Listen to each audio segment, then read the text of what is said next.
제가 전체 본문을 다 읽겠습니다. 여러분이 마지막에 14절 한 절만 읽어주십시오. 그런즉 우리가 무슨 말을 하리요? 은혜를 더하게 하려고 죄에 거하겠느냐? 그럴 수 없느니라. 죄에 대하여 죽은 우리가 어찌 그 가운데 더 살리요? 무릇 그리스도 예수와 합하여 세례를 받은 우리는 그의 죽으심과 합하여 세례를 받은 줄을 알지 못하느냐?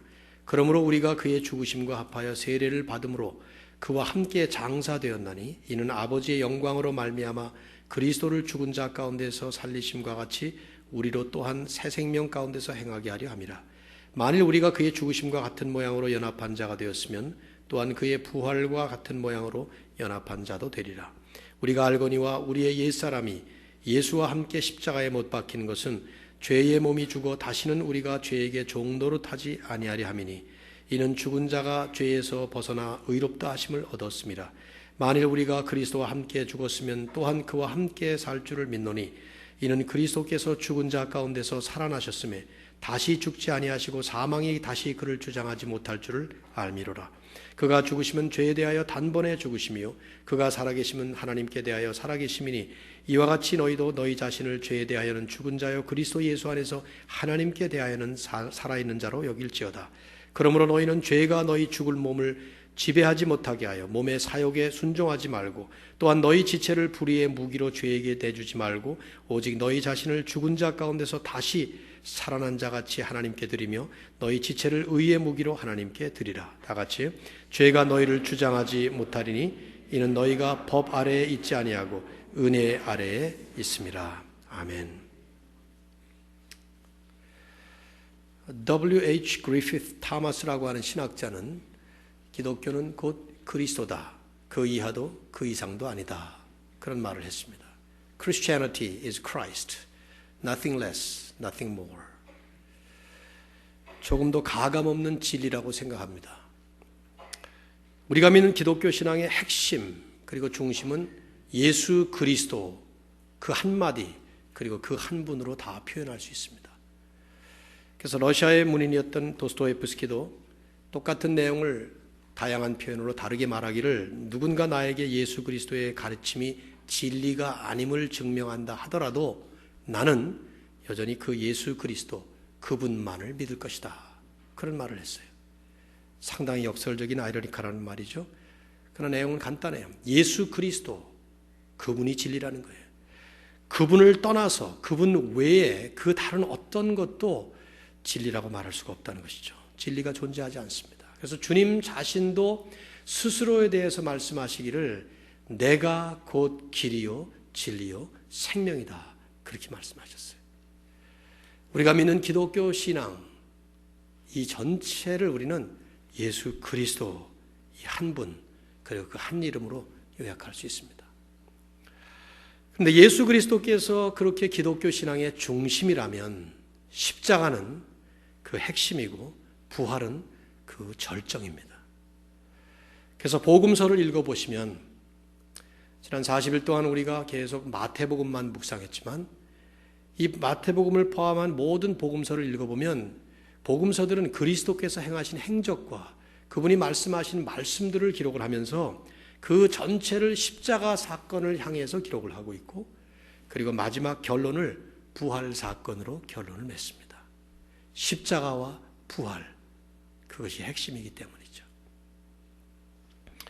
그래서 오늘날 전 세계 교회는 주님께서 부활하신 이 부활의 날, 즉 주일마다 부활을 기념하면서 그래서 주일마다 예배를 드리는 것입니다. 매주일이 부활주일이에요. 그러면서 그 중에 특별히 1년에 한 번 춘분 지나고 만월이 지난 다음에 찾아오는 첫 번째 주일날 오늘이죠. 2014년도는 부활주일로 삼아서 그 부활을 특별히 강조하면서 기념하는 것입니다. 오늘 이 짧은 시간에 다른 순서들이 많아서 말씀을 좀 짧게 준비를 했는데요. 저와 여러분이 좀 묵상하고 싶은 것은 이 로마서 6장에서 사도 바울이 주님의 십자가와 부활을 우리에게 표현한 그 십자가와 부활을 통해서 우리에게 말씀하신 그 말씀의 의미를 좀 묵상할까 합니다. 사도 바울은 사실은 이 말씀을 십자가와 부활 그 자체를 말하고자 한 것은 아니에요. 말씀을 자세히 보시면 우리들을 얘기를 합니다. 우리의 죄 문제, 우리의 생명 문제, 영생 문제, 구원 문제를 얘기하다가 십자가와 부활을 얘기하는 것인데, 근데 이게 맞는 얘기예요. 왜냐하면 주님의 십자가, 예수 그리스도의 십자가와 부활은 우리들이 없으면 일어날 일이 아니에요. 우리 때문에 십자가 사건이 일어났고, 우리 때문에 굳이 죽으셨다가 다시 사시는 부활 사건이 일어나는 것입니다. 그러니까 우리 얘기를 할 때 이 얘기를 할 수밖에 없는 것이죠. 우리는 이런 질문을 해볼 수 있어요. 주님께서 죽으신 그 십자가, 그리고 다시 살아나신 그 부활은 도대체 어떤 의미를 가지고 있으며, 특별히 더 나아가서 우리와 무슨 관계가 있느냐? 주님이 죽으셨다는 것, 주님이 다시 사셨다는 것, 그것이 나와 지금 어떤 관계, 어떤 의미를 가지고 있느냐? 이런 질문을 해볼 때 바울은 정확하게 이 본문에서 우리에게 답을 주고 있습니다. 첫째로, 주님께서 십자가에서 죽으심으로써 우리들을 죄에 대하여 죽게 하셨습니다. 이것을 이 본문은 거의 매절마다 이 사실을 반복해서 강조하고 있어요. 본문 한번 다시 보시겠습니까? 로마서 6장 2절 보시죠. 죄에 대하여 죽은 우리, 표현을 보세요. 죄에 대하여 죽은 우리, 우리가 죽었다는 거예요. 근데 뭐에 대해서 죽었어요? 죄에 대해서 죽었어요.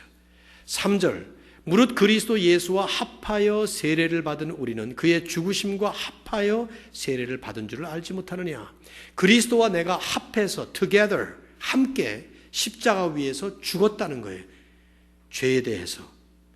4절, 우리가 그의 죽으심과 합하여 세례를 받음으로 그와 함께 장사되었나니, 아예 십자가 위에서 장례 치르셨던 예수님처럼 우리들도 그와 똑같이 함께 together, 합하여 장세를 지낸 것입니다. 5절, 만일 우리가 그의 죽으심과 같은 모양으로 연합한 자가 되었다면, 예수님의 죽으심과 우리가 같은 양상으로 likewise. 6절, 우리가 알거니와 우리 옛사람이 예수와 함께 십자가에 못 박힌 것은, 예수님이 2000년 전에 십자가에 못 박히실 때 우리도 예수와 함께 십자가에 못 박혔다는 얘기예요. 8절, 만일 우리가 그리스도와 함께 죽었다면, 계속해서 이 본문 속에서 사도 바울은 예수 그리스도께서 십자가에서 죽으실 때 그 죽으심을 통해서 그리스도를 믿는 우리들을 사실은 죽게 하셨다는 거예요. 뭐에 대해서? 죄에 대해서 죽게 하셨다는 것이죠. 바울은 이것을 갈라디아 5장 24절에서 이렇게 말씀을 했어요. 그림을 그려보세요. 그리스도 예수의 사람들은 육체와 못하게 그 정욕과 탐심을 십자가에 못 박았느니라. 양팔을 벌리시고, 그래서 양쪽 손에 십자가 그 못을 박히시고 발에 못을 박히면서 십자가에 매달리실 때에 그 자리에 사실은 하나님은 우리의 정욕, 우리의 탐심, 한마디로 표현한다면 우리의 죄를 십자가에다가 못을 박아버린 거죠. 그리스도의 죽으심, 그 속에 우리의 죽음이 있습니다. 죄에 대해서 죽게 하기 위해서. 두 번째는 오늘 본문을 보시면은 똑같은 양상으로 주님께서 죽음에서 부활하심으로써 믿는 우리들을 하나님께 대하여 다시 살아나게 만드셨어요. 이것도 역시 이 본문에서 구구절절 강조합니다. 몇 절만 보시면 4절 하반절을 보시면 그리스도를 죽은 자 가운데서 살리심과 같이 우리로 또한 새 생명 가운데서 행하게 하려 함이라. 주님을 십자가의 죽이심으로 인해서 우리를 죄에 대해서 죽게 만드신 것을 똑같은 양상으로 새 생명 가운데서 다시 거듭날 수 있도록 주님이 부활하셨다는 거예요. 이 마이크 앞에 이 모니터 조금만 줄여주시면 좋겠어요. 5절을 보시면 만일 우리가 그의 죽으심과 같은 모양으로 연합한 자가 되었다면 또한 그의 부활과도 같은 모양으로 연합한 자가 되리라. 십자가에서 우리가 죄에 대해 죽은 것처럼 똑같은 양상으로 이번에는 부활에도 동참해서 우리로 하여금 같은 모양으로 부활에 연합하게 만들었다는 것이죠. 그 이유가 뭐예요? 8절 보시면 만일 우리가 그리스도와 함께 죽었으면 또한 그와 함께 살 줄을 믿노니, 주님이 부활하신 것처럼 우리도 역시 다시 살아난다 이 말이죠. 10절과 11절은 이렇게 결론을 맺습니다. 그가 죽으심은 죄에 대하여 단번에 죽으심이요 그가 살아계심은 하나님께 대하여 살아계심이니 이와 같이 너희도 너희 자신을 죄에 대하여는 죽은 자요 그리스도 예수 안에서 하나님께 대하여는 산 자로 여길지어다. 주님께서 죽음을 이기시고 부활하심으로써 우리 역시 죄를 이기고 새로운 삶으로 거듭나게 하신 거예요. 예수 그리스도를 믿을 때 거듭난다는 것이 바로 이런 뜻입니다. 그냥 태어난다는 게 아니에요. 오늘 새벽에도 강사로 오셨던 목사님이 설교하실 때 왜 부활이라는 단어를 썼을까? 우리는 왜 소생이라는 말을 쓰지 않고, 소생이라는 말이 더 맞죠. 죽었다가 살아난다는 말은 소생이라는 말을 쓰죠. 근데 왜 부활이라는 말을 쓰느냐? 완전히 새롭게 거듭나기 때문에 그런 거예요. 목적이 달라지고 삶이 달라지면서 새롭게, 그래서 resurrection이라는 표현을 쓰는 것입니다. 마지막 결국에 우리는 주님처럼 부활하게 돼요. 그런데 그보다 먼저 지금 여기의 삶에서도 우리는 예수 그리스도의 부활에 동참해서 주님이 부활하신 것처럼 우리도 역시 하나님에 대해서 의로 거듭나는 새로운 삶으로 다시 태어나는 그런 삶이 되었다는 것입니다. 이게 예수 믿는 신앙생활을 하는 그리스도인의 삶에 일어난 역사예요.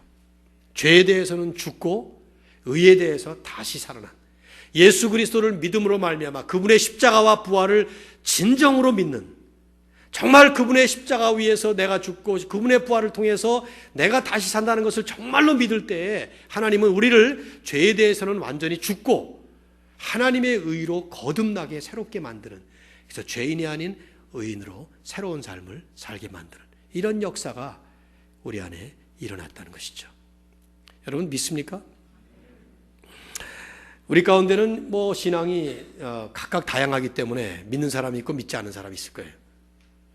또 믿는다 하더라도 머리로 믿는 사람이 있고 또 삶으로는 그렇지 않은 사람들이 있고 그럴 겁니다. 사도 바울도 이 문제는, 이건 오늘의 문제가 아니에요.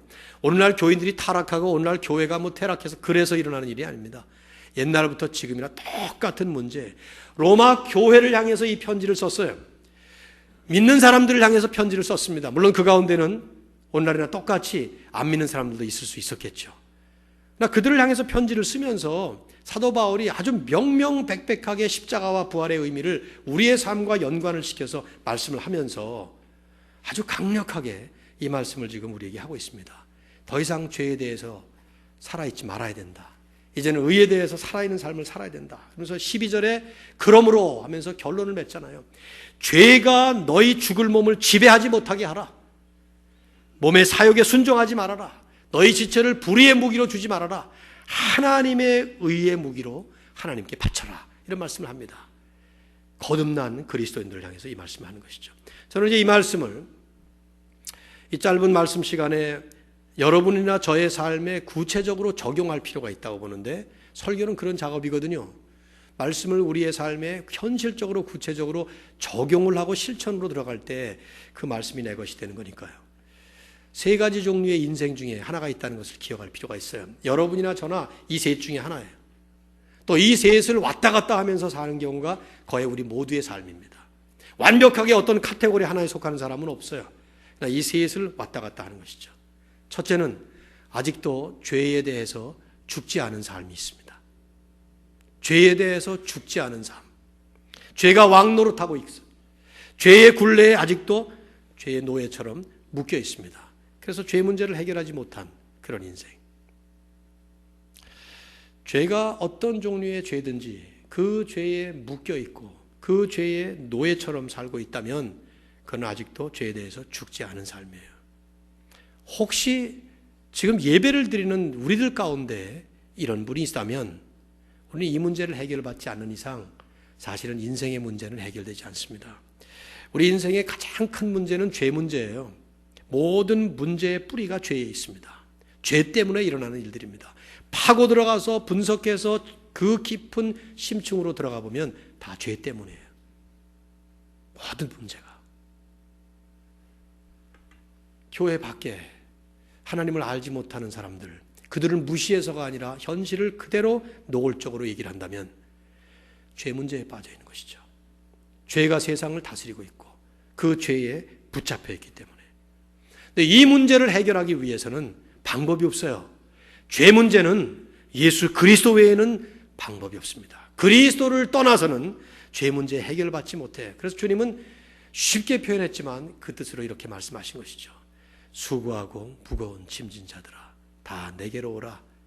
내가 너희를 쉬게 하리라. 거기 무거운 짐이 뭡니까? 시험 공부하느라고 바쁘고 힘들고 무거운 그런 짐, 그 정도가 아니죠. 이 예수님이 말씀하셨던 인생의 무거운 짐이라는 건 죄짐이에요. 죄짐. 철로 역정을 쓴 존 버년이 그 철로 역정, 천국을 가는 순례자의 그 길, 죄짐을 짓고 가는 그 모습, 그게 우리 인생의 모습이죠. 시지푸스 신화에 나오는 그 가련한 그 인생처럼 무거운 돌을 계속 산꼭대기로 갖다 올려놓으면 짓궂은 신은 툭 쳐서 또 산 밑으로 굴려보내요. 그럼 또 내려가서 또 계속 땀 흘리며 올라갑니다. 그럼 또 툭 쳐서 내려보냅니다. 끊임없이 반복되는 이 무거운 인생 덩어리, 죄 문제예요. 이 죄 문제를 해결할 수 있는 유일한 길로 주님이 오신 것이죠. 하나님은 이미 오래전에 수없이 그런 말씀을 구약 성경에 하셨어요. 너희 목마른 자들아 내게로 나오라. 물로 나오라. 너희는 귀를 기울이고 내게 와서 들으라. 그리하면 내 영혼이 살리라. 하나님께서 우리를 초청하실 때 무서운 인간의 그 죄 문제를 해결하기 위해서 예수 그리스도를 보내시면서 그리스도께로 나와서 해결받으라고 초청하지만 여전히 죄 문제를 해결하지 못한 채 죄에 대해서 죽지 못한 그런 인생이 있습니다. 아직 예수님을 못 만났기 때문이죠. 여기 계신 모든 분들은 예수님을 만나셨나요? 혹시 여러분 가운데, 특별히 젊은 청년들 가운데 생각하고 싶지 않아서 그냥 지나치지만 생각만 하면 내가 이 문제를 해결하지 못해서 나를 끊임없이 붙잡고 있는, 저도 기억이 나요. 청소년 시절에 죄 문제 때문에 근본적으로 해결받지 못한 인생이 있다면 혹시 예수 그리스도를 아직 못 만나셨기 때문 아닐까? 한번 이 시간에 생각해 보십시오. 주님은 그것 때문에 이 땅에 오셨고 그것 때문에 부활하셨기 때문입니다. 죄를 우리 십자가에 못 박아 버리시고 그리고 우리로 하여금 죄 문제를 해결받도록, 교회를 다니고 있느냐 다니지 않느냐 이 얘기하는 거 아닙니다.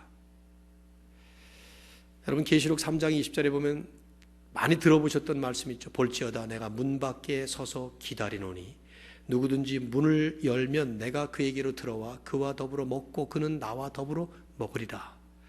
이 말씀을 전도 집회 같은 데 가보면은 예수 안 믿는 사람들에게 예수님 믿으라고 초청하는 말로 많이 사용해요. 저도 그러기도 합니다. 그러나 엄밀히 말하면 이 말씀은 예수님 안 믿는 사람들에게 주신 말씀이 아니에요. 요한계시록 2장과 3장에 7개 교회들에게 편지를 쓰면서 마지막 교회인 라오디게아 교회에 이 말씀을 한 거예요. 교회에 주신 말씀이에요. 성령이 교회들에게 하시는 말씀을 들을지어다. 그 말씀을 매번 7번 하면서 마지막으로 이 말씀을 하신 거예요. 그러면서 예수 그리스도를 영접하라고 하는 것처럼 오늘 교회들에게 하신 말씀을 우리가 들어볼 때 교회를 다니느냐 안 다니느냐, 몸이 지금 이 자리에 와 있느냐 안 와 있느냐, 그게 중요한 게 아니라 이 말이죠. 중요하죠. 그러나 그보다 훨씬 더 중요한 일은 예수 만나느냐 아닌 얘기예요. 그리스도를 만나는가. 예수 그리스도를 만나야만이 죄 문제를 해결받고 있기 때문에. 두 번째 인생은 죄에 대해서는 죽었지만 아직 하나님께 대해서 거듭나지 못한 삶이 있을 수가 있습니다. 무슨 말이냐면 예수 그리스도를 분명히 내가 구세주와 주인으로 영접을 했습니다. 그래서 믿었습니다. 그럼 죄에 대해서 죽은 것이죠. 주님을 믿었으니까, 주님처럼 십자가에 내 모든 죄를 못 박았으니까 죄 문제 해결 받은 거예요. 죄 문제 해결받고 이제는 하나님의 자녀로서의 일종의 신분 변화가 되는 거예요. 여러분이 미국 가서 사시게 되면은 신분 변경이라는 걸 해야 돼요. 스테러스 체인지라는 걸 해야 됩니다. 유학생이 있다가 영주권자가 되든지 영주권자가 있다가 시민권자가 되든지 이런 스테러스 체인지가 일어나는 건데 이게 바로 예수 믿으면서 일어나는 변화예요. 스테러스 체인지가 일어나는 거예요. 신분이 변화되는 것입니다.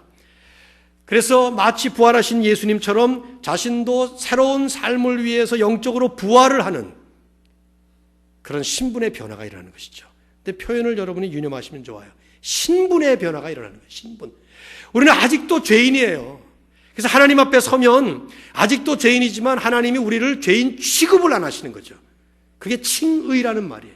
의롭게 칭해준다 이 말이에요. 의인이 아니지만 의롭다고 불러주겠다. 내가 봐주겠다. 그래서 justify 해주겠다. 그게 justification이에요. 칭의. 그런데 중요한 것은 그렇게 의롭게 칭함을 받게 된, 새로운 신분을 받게 된 그런 우리들이 아직까지 새로운 삶을 못 사는 경우가 있다 이 말이에요. 예를 들어 볼까요?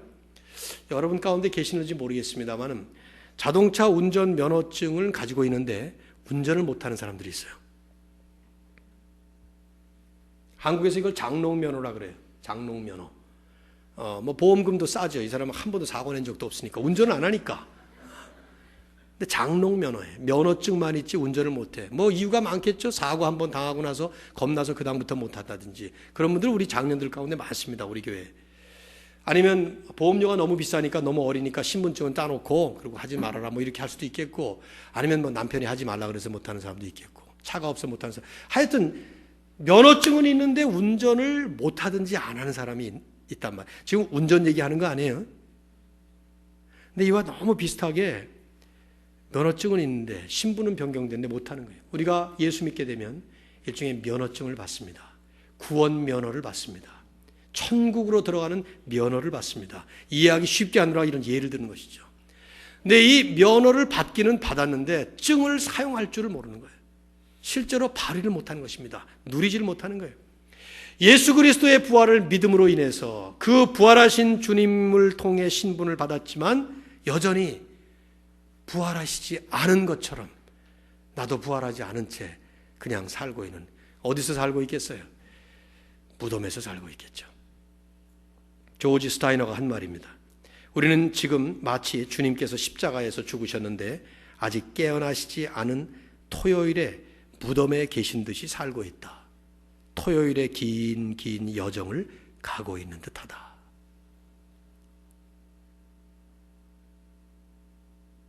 토요일의 긴 여정을 가면서 무덤 속에 있는 것 같다는 이 표현.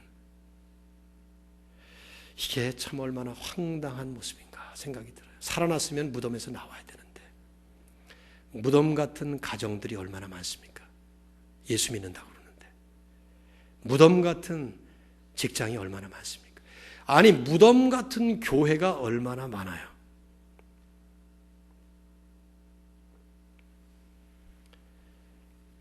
당연히 우리는 세 번째 삶을 살아야죠. 죄에 대해서는 죽고 하나님께 대해서는 다시 살아나는.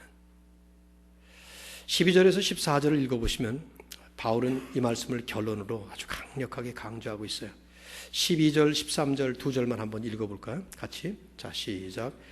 그러므로 너희는 죄가 너희 죽을 몸을 지배하지 못하게 하여 몸의 사욕에 순종하지 말고 또한 너희 지체를 불의의 무기로 죄에게 내주지 말고 오직 너희 자신을 죽은 자 가운데서 다시 살아난 자 같이 하나님께 드리며 너희 지체를 의의 무기로 하나님께 드리라.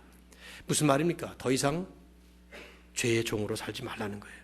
옛날 그때 그 시절처럼 그렇게 돌아가서 살지 말고 새로운 모습으로 새로운 삶으로 거듭나서 우리를 영광스럽게 사용하시기를 원하시는 하나님의 의로운 도구가 되어서 살아가라는 것입니다. 내 안에 그리스도가 살아계시고 나를 통해서 그리스도가 나타나시기를 원하시고, 그래서 그 주님께서 나를 통해서 나 같은 죄인, 벌레만도 못하게 죄 때문에 영원토록 죽었어야 되는 나 같은 놈을 통해서 하나님이 드러나시기를 원하시는 그 하나님의 목적에 부합하게 그렇게 영광스럽게 살아가라고. 바울은 그래서 갈라디아 2장 20절에서 그런 말을 했어요. 내가 그리스도와 함께 십자가에 못 박혔나니 그런즉 이제는 내가 산 것이 아니요 내 안에 예수께서 사신 것이라. 저와 여러분이 부활절을 맞으면서 다시 회복하고 또 옷깃을 여미고 가다듬고 가야 될 방향이 바로 이 방향입니다. 이제는 또다시 옛날 그 내 안에 아직도 뿌리가 있어서 남아있는, 봄마다 이제 그 여러분이 집을 가지고 계신 분들은 이 가드닝을 해야 되는데, 저도 모처럼 지난주에 이제 묵상하고 그러면서 너무 이 말씀 묵상만 계속 하다 보니까 몸도 좀 지치고 그래서 뭐 육체 노동을 좀 해야 되겠다 싶어가지고 이제 봄도 되고 그러니까 나가서 좀 가드닝 하는 것 이것저것 뽑으려 그러니까 영락 없이 잡초를 뽑아야 돼요. 뭐 하여튼 저희 집에도 보면은 웬 잡초가 이렇게 많은지 모르겠어요. 근데 이놈의 잡초들은 약을 뿌리고 뿌리를 뽑고 뭐 별짓을 다 해도 그 다음 해 봄이 되면 또 나오더라고요. 방법이 있으면 좀 알려주시면 좋겠어요. 저한테 좀. 근데 나갔더니 또 여전히 또 얼마나 자랐는지 겨울 내내 이번엔 춥고 눈 많이 오고 그래가지고 뒤뜰에 가보질 않았거든요. 근데 다 걷어지고 나서 보니까 잡초가 뒤에 얼마나 많이 있는지 그거 좀 몇 개 이제 뽑으면서 느낀 것이 이런 말씀을 준비하다 보니까 생각이 나요. 우리 안에 있는 죄의 뿌리, 이거 아직 안 뽑혔거든요. 예수님께서 하신 일은 우리로 하여금 죄인 취급 안 받도록 주님이 이제 막아주시는 일이에요. 하나님께서 우리를 정죄하시려고 그러면 예수님이 딱 막고 십자가에 달리신 예수님께서 내가 대신 달렸으니, 그러니까 하나님이 뭐라고 못하시는 거예요. 이게 신학적인 얘기를 쉽게 표현하는 것입니다. 주님 때문에 더 이상 우리 정죄 못하세요. 주님이 갚으신 모든 것 때문에 우리에게 또 뭐 하라고 못하십니다. 근데 우리 안에는 실제로는 죄의 뿌리가 있어요. 그래서 걸핏하면 드러납니다. 이게 뿌리를 내고 몸을 들고 머리를 들고 고개를 들고, 좀 더 적나라한 말하면 대가리를 들고 나오기 시작합니다. 그래서 그 죄를 행사하기 위해서 들먹들먹합니다. 바울은 그래서 말하는 것이죠. 그렇게 하지 마라. 그러므로 죄가 너희 죽을 몸을 지배하지 못하도록, 하나님께 대해서 거듭난 사람답게 하나님을 왕노릇하도록 성령에 충만하여 그렇게 살아라. 다시 죄의 노예로 돌아가지 말아라. 참 안타까운 모습이에요. 주님의 부활과 십자가를 분명히 믿어서 죄의 굴레를 벗고 하나님의 나라와 하나님의 의와 하나님의 영광을 위해서 새롭게 부름을 받은 거듭난 하나님의 사람들이 다시 옛사람의 모습으로 돌아갈 때마다 얼마나 이게 안타까운지 몰라요. 저도 마찬가지고 여러분도 마찬가지. 실제로 일어났던 미국 역사를 보면 남북전쟁이 끝났을 때 링컨 대통령은 남북전쟁만 끝나가지고는 안 돼요. 헌법으로 이걸 수정해야 되겠다. 이번에 나왔던 데니엘 데이 루이스가 주연했던 링컨이라는 영화는 그 영화죠. 되게 재미없게 만들었지만 작품상은 타려고 그 나미네이트 됐는데, 아무튼 1865년 12월 18일에 그 13th Amendment, 뭐라 그러죠? 그 헌법 어멘드먼트가 뭐라고 표현해야 되나? 수정조항이라고 그럴까요? 그게 개정이 돼야만이 노예들이 완전히 해방될 수 있어요. 그래서 결국 링컨이 그걸 통과시키고, 그리고 미국 전역에 있는 모든 흑인 노예들이 법적으로 You are free 하고 선언되는 순간이었어요. 법적으로 이들은 신분적으로 자유인으로 선포되는 순간이었어요. 그래서 실제로 모든 노예가 해방이 선언됐어요. 그런데 1년이 지나고 2년이 지나면서 그 자유인이 되었던 옛 노예였던 사람들이 다시 옛 주인에게로 돌아갔습니다.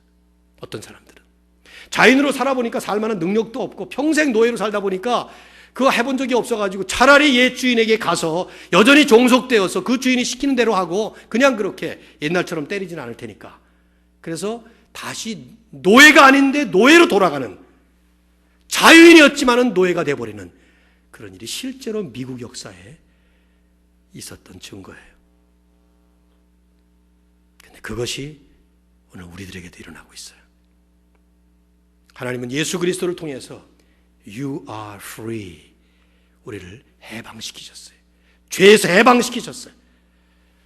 그런데 어떤 사람들은 그게 좋아서, 짜릿한 그 죄의 그 감각이 좋아서, 어떤 사람들은 아직도 나를 끊임없이 붙잡고 있는 그 죄의 사슬을 주님은 끊어놓으셨는데 다시 또 붙잡고 있기 때문에,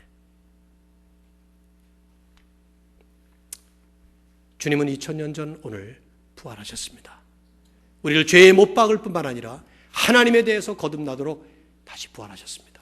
주님만 하신 것이 아니라 고린도전서 15장에 보면 부활의 첫 열매로 우리를 부활시키기 위해서. 근데 나중에 역사적으로 모든 성도들이 부활하는 physical resurrection이 일어나지만 그 이전에 우리는 이미 영적으로 spiritual resurrection을 겪은 것입니다. 그래서 예수 그리스도를 통해 그분을 믿기만 하면 우리를 새롭게 거듭나도록 만드신 거예요. 부활은 믿는 사람들에게 역사하는 능력의 사건입니다. 여러분이 복음서를 읽어보시면은 예수님이 부활하신 다음에 참 이상한 일이 하나 있어요. 뭐냐면 부활하시고 나서 주님은 불신자들에게는 한 번도 나타나시지 않았어요. 믿는 사람들에게만 나타나셨어요. 복음서를 보시면. 그 이유는 믿는 사람들의 믿음을 돈독하게 하는 사건이었기 때문에. 그래서 제자들은 부활을 통해서 부활 이후에 획기적으로 변화하는 것이죠. 부활은 우리들에게 변화를 촉구합니다. 오늘 2014년 부활주일 맞는 저와 여러분의 삶이 이렇게 1년에 한 번 우리가 기념하지만 이때마다 변화를 체험해야 되죠. 특별히 지난 40일 동안 저도 참 좋았고 많은 성도님들이 열심히 기도하면서 하나님의 은혜를 사모하면서 묵상하는 시간들을 가졌는데 오늘 부활의 날에 획기적인 변화가 일어날 수 있기를 바랍니다. 저도 작정 기도를 하면서 한 20개 정도 작정 기도를 놓고 그중에 10가지는 전부 내 문제였어요. 하나님, 이것 버리게 해 주십시오.